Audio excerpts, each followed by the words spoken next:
നിയന്ത്രണം വിട്ട കാർ ഓടയിലേക്ക് കൂപ്പുകുത്തി. പത്തനംതിട്ട വെണ്ണിക്കുളത്തിന് സമീപത്ത് ശാന്തിപുരത്താണ് അപകടമുണ്ടായത്. യാത്രക്കാരായ 2 പേർക്ക് പരിക്കേറ്റു.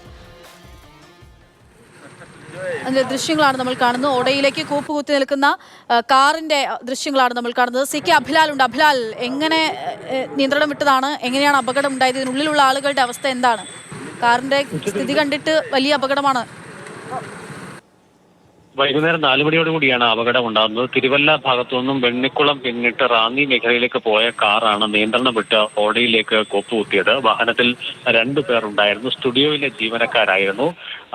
ക്യാമറ ജോലികൾ പൂർത്തിയാക്കി മറ്റു സ്ഥലത്തേക്കുള്ള യാത്രക്കിടെയാണ് അപകടം ഉണ്ടായതെന്ന് കരുതുന്നു. ഇതിന്റെ ഡ്രൈവർ ഉറങ്ങിപ്പോയതാണോ അപകടത്തിനിടയാക്കിയത് എന്നുള്ള നിലയിൽ സംശയങ്ങളുണ്ട്. എന്തായാലും പ്രദേശവാസികളായിട്ടുള്ള ആളുകൾ രക്ഷാപ്രവർത്തനം നടത്തുകയും പരിക്കേറ്റ ഇരുവരെയും സ്വകാര്യ വാഹനത്തിൽ തിരുവല്ലയിലെ സ്വകാര്യ മെഡിക്കൽ കോളേജ് ആശുപത്രിയിൽ പ്രവേശിപ്പിച്ചിട്ടുണ്ട്. ഇവരുടെ ആരോഗ്യത്തിനെ സംബന്ധിച്ച് കൂടുതൽ വിവരങ്ങൾ ലഭ്യമായിട്ടില്ല. അത്ര ഗുരുതരമായ പരിക്കല്ല ഇരുവർക്കും ഉള്ളതെന്നാണ് മനസ്സിലാക്കുന്നത്.